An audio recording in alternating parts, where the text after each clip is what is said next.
Bonjour à tous, bonjour Aude. Bonjour Cathy. Aujourd'hui, j'ai le plaisir d'interviewer Aude Froger qui va nous parler de son parcours, qui à mon sens est un parcours inspirant. Tu fais partie des femmes qui sont inspirantes et qui respirent la joie de vivre. Et Merci. j'imagine que ça n'a pas toujours été le cas. Donc, Non, non, pas du tout. voilà. Donc du coup, j'ai envie que tu nous parles un petit peu de toi. Alors peut-être que tu vas commencer par te présenter et puis ensuite on va enchaîner les questions. Oui, Voilà. déjà merci pour cette interview. Je suis ravie d'être là avec toi et de pouvoir partager justement mon parcours. Effectivement, je m'appelle Aude Froger. Aujourd'hui, je suis coach experte en reconnexion à soi, c'est-à-dire que j'accompagne justement les gens qui peuvent être stressés, débordés, épuisés, qui ont l'impression de passer à côté de leur vie, hein, de justement réussir à se reconnecter à eux, à qui ils sont vraiment, pour retrouver la joie, la sérénité, enfin une joie de vivre au quotidien. Et voilà, ça me tient à cœur, de par mon parcours justement, qui n'a pas été toujours dans la joie, la sérénité. Et, euh, et c'est pour ça qu'aujourd'hui, c'est vraiment quelque chose qui me tient à cœur, diffuser ça, dire mais la vie elle est belle, on n'est pas là pour en chier, on est là pour justement être heureux, s'épanouir. Et en plus en tant que parent, quand on arrive à ça, on ouvre la porte à nos enfants, on leur montre un chemin plus facile où il va y avoir moins de rochers à escalader pour réussir justement à être soi-même et épanoui. Voilà. D'accord, donc super programme. Donc, est-ce que tu peux justement nous expliquer un petit peu ton parcours, ce que tu veux en dire? Qu'est-ce qui fait que tu as fait ce choix-là aujourd'hui? Alors moi, j'ai quitté mon travail salarié en juin 2016. Déjà en étant salariée à l'époque, j'ai changé plusieurs fois de travail parce que au bout d'un certain temps, en fait, je m'ennuyais. Je me disais mais j'ai fait le tour, j'y arrive plus. Enfin, il y avait plus l'envie, il y avait plus le plaisir d'y aller. Et en fait, le dernier déclic en 2016, je me suis dit bon là, faut que je change carrément de vie parce que je travaillais sur Toulouse dans l'aéronautique et puis il y avait énormément de bouchons. Donc en fait, c'était devenu insupportable. Je passais à peu près 1 heure et demie le matin dans la voiture, coincée dans les bouchons. Je passais à peu près 1 heure le soir. Et j'étais arrivée à un stade où je calculais le nombre d'heures à la fin de ma semaine que j'avais passé dans les bouchons au lieu d'être à côté de mes enfants, de ma famille. Mais à l'époque, enfin en tout cas avant d'avoir le déclic pour changer, je me disais de toute façon c'est comme ça en fait, puisque dans ma famille il y avait une croyance qui était la vie c'est dur, il faut en baver. Donc je me disais de toute façon j'ai pas le choix, c'est comme ça. Et puis il y a eu des électrochocs parce que la vie en général elle se charge de te remettre les pendules à l'heure, hein, si tu comprends pas malgré les signaux qu'elle t'envoie. À un moment elle t'en envoie des plus gros pour que ça fasse un gros électrochoc. Et j'en ai eu deux en fait. Le premier ça a été ma fille parce que je suis séparée de son papa et j'ai la garde. Et elle m'a dit écoute maman, puisque quand tu rentres le soir tu es fatiguée, tu es énervée, tu nous cries dessus, tu n'es pas contente de nous voir, et bien si c'est comme ça, je vais aller vivre chez papa. Donc là, pouf, il y a... tu te prends un gros électrochoc et tu te dis, bon attends, là, il faut que je m'assoie pour comprendre parce que je me lève tous les matins pour aller faire un travail qui ne me plaît pas forcément, mais pour pouvoir justement avoir de l'argent, mettre ma famille en sécurité et tout. Et effectivement, j'ai cru que c'était ce qui était important, alors qu'en fait, ce qui comptait pour moi, c'était vraiment d'avoir une vie de famille harmonieuse, agréable. Et finalement, ma fille me renvoyait que c'était carrément l'inverse. Donc là, je me suis dit, écoute, Aude, si tu ne changes pas ta vie, tu vas perdre ce qui compte le plus pour toi. Donc là, il y a un truc qui ne va pas. Et en même temps que ça, j'avais un cheval qui commençait à tomber malade. Et donc, j'avais plus de temps pour lui, alors que c'était ma passion, hein, j'avais plus de temps pour lui non plus, j'y allais jamais. Et je me suis dit, là, tu es carrément en train de passer à côté de tout ce qui compte pour toi, donc il faut vraiment que ça change. Et c'est à partir de ce moment-là que j'ai décidé que j'avais le droit d'être heureuse, que j'avais envie de vivre plutôt que survivre, donc de remettre de la couleur, de la joie dans ma vie plutôt que d'avoir un gros poids lourd sur les épaules. Et j'ai utilisé l'immobilier pour ça, c'est-à-dire que je me suis servi de mon emploi salarié pour pouvoir investir dans l'immobilier, me générer des revenus alternatifs qui m'ont permis ensuite de passer au 4/5e, momentanément parce que mon employeur me l'a accordé que pour 1 an comme j'étais responsable d'équipe. Et donc je me suis dit, c'est un challenge, mais l'objectif c'est que je ne revienne pas dans 1 an, donc il faut que je continue d'investir pour leur dire, écoutez, merci, mais au revoir.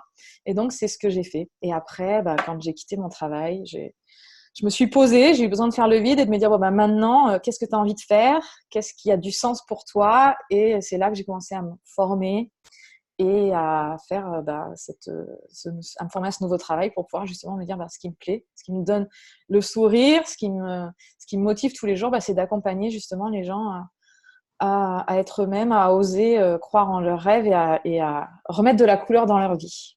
Voilà, voilà un petit peu mon parcours. Alors effectivement, tu l'expliques relativement succinctement, mais on entend quand même qu'il y a pas mal d'années entre le moment où tu as commencé à être épuisé.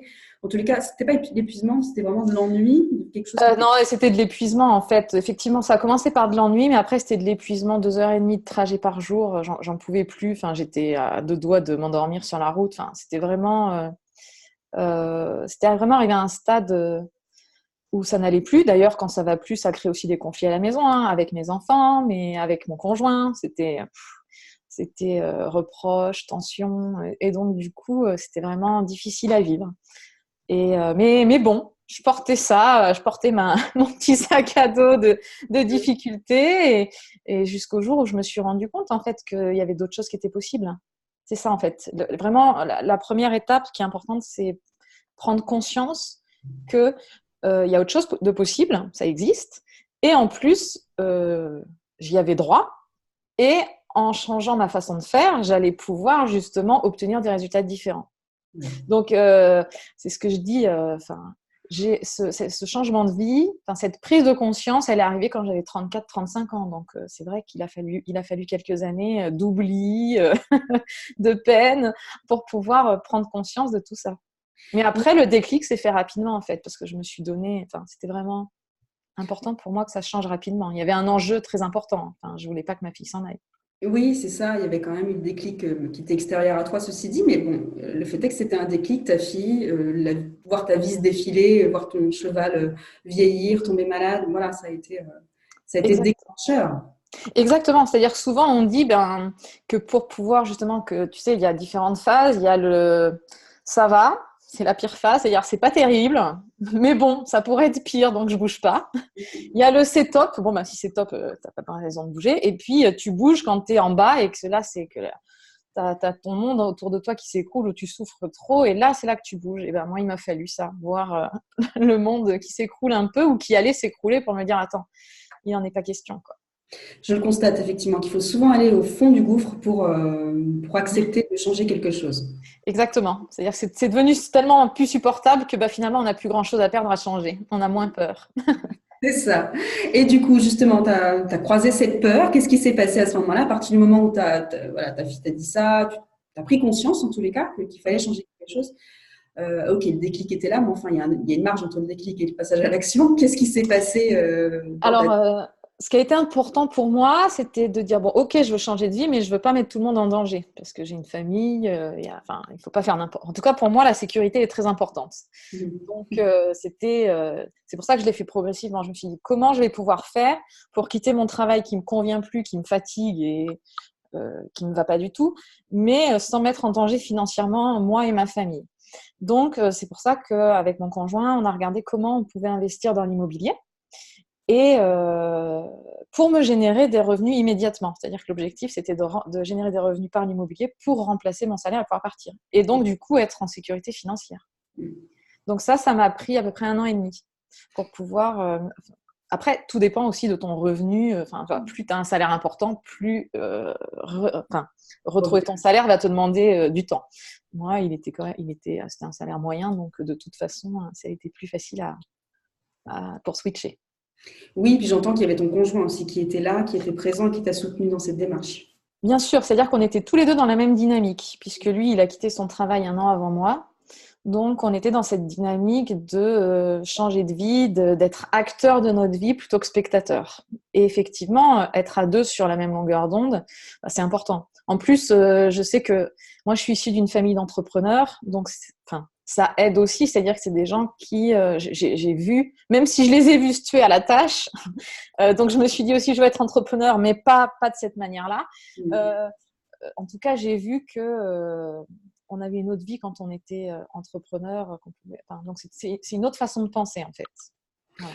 Oui, c'est ça. Puis, comme tu dis, l'entourage est quand même important de te sentir inspiré, même si le modèle que tu avais n'était pas parfait. En tous les cas, tu as été un minimum. Exactement. Il était quand même moteur dans le sens, Parce que moi, mes parents ont changé de vie à l'âge de 40 ans. Ils étaient salariés, ils ont monté leur entreprise. Et c'est vrai que j'ai vu qu'en fait, tu pouvais prendre ta vie en main, ne pas la subir. En tout cas, quand tu es en train d'être mis sur une boîte garage, comme l'a été mon père, hop, il s'est pris en main, il a monté sa structure. Et du coup, il a obtenu autre chose après. Donc, oui, l'entourage, c'est vraiment primordial. Et c'est vrai que le fait d'être donc j'avais mon conjoint qui était dans la même dynamique, j'avais ma famille. Alors, ma famille a eu un petit peu peur au début parce que tes parents, souvent, en général, ils s'inquiètent pour toi, ils ont envie que tu sois bien. Ils ont envie que tu sois bien en sécurité. Et du coup, là, c'était un peu, mais comment tu vas faire? Même s'ils voyaient que le quotidien était difficile et qu'ils avaient conscience qu'il fallait que ça change, au début, le changement m'a demandé plus de travail puisque j'étais toujours salariée, je gérais mes appartements au quotidien. Donc, c'était plus de travail et ils se sont dit, mais Aude, t'es sûre que c'est vraiment ce que tu veux? Et je leur ai dit, ça m'a permis justement d'exprimer vraiment et de m'affirmer, de dire, oui, j'en suis sûre, je sais ce qui est bon pour moi, je sais où je veux aller. Et maintenant, j'ai juste besoin que soit vous êtes d'accord avec moi et ça marche, soit on n'en parle pas parce que de toute façon, je vais y aller. C'est ça. Tu étais un minimum sûr de la voie que tu prenais, quoi. Là, il n'y avait plus de doute. Oui, c'est ça, il n'y avait plus de doute. C'est-à-dire que dans ma tête, il y avait vraiment eu le fait que c'était non négociable. J'allais là, je savais pourquoi. Et la clarté dans pourquoi on fait les choses nous aide à avancer et dépasser nos peurs qui sont là, en fait. C'est ça, il peut y avoir quand même la peur de ne pas y arriver ou que ce soit un échec aussi. Hein. Bien sûr, je l'ai vécu parce qu'en fait, au début, les investissements, le tout premier investissement immobilier que j'ai fait a été un échec. Donc, du coup, il a fallu que je me dise, bon, attends, continue, parce que de toute façon, continuer, c'est le seul moyen pour t'en sortir. Et au début, j'ai eu peur, je me suis dit, attends, puis après, j'ai rationalisé, je me suis dit, attends, la probabilité pour que le deuxième soit un échec, franchement, ce serait pas de bol, quoi. Donc, vas-y, et puis après, hop, la machine s'est mise en route et ça a fonctionné.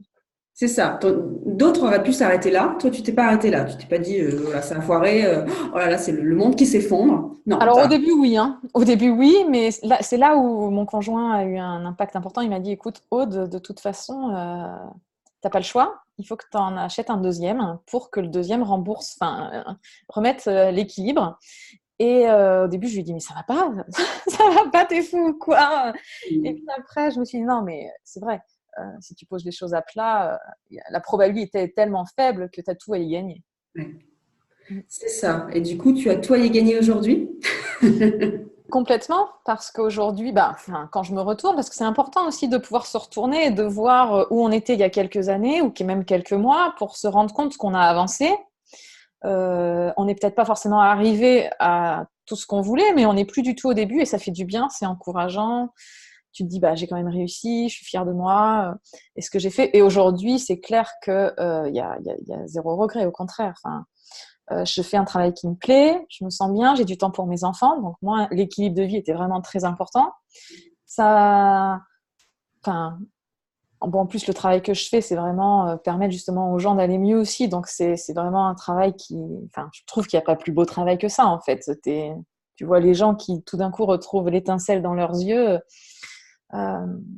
C'est magnifique. Et puis c'est aussi montrer à mes enfants que en fait, à partir du moment où on croit en soi, à partir du moment où on a les bons outils, finalement, on peut réussir à faire ce qu'on veut. Alors, c'est pas sans difficulté, mais en fait, on est capable de les surmonter et c'est garder le cap, quoi. Donc, oui, je suis ravie de tout ça. Ok. Bon, en tous les cas, moi, ce que je comprends, c'est qu'effectivement, tu n'as pas eu un parcours. Alors, c'était un parcours relativement classique. Tu aurais pu passer inaperçu, tu aurais pu vivre cette vie-là toute ta vie.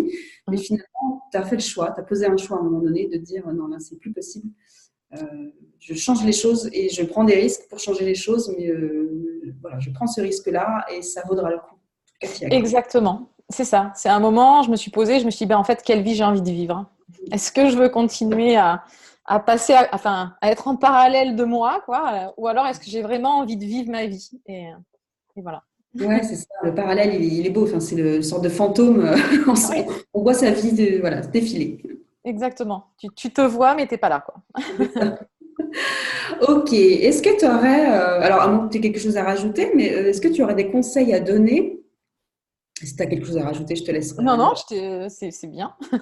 Mais en tout cas, est-ce que tu aurais des conseils à donner aux personnes qui, justement, comme toi, les personnes que tu aides aussi, hein, mais les personnes qui, comme toi, ont à un moment donné, ont une vie qui ne leur ressemble pas ou qui se sentent épuisées, quels conseils tu leur donnerais pour réussir à sauter le pas, en fait?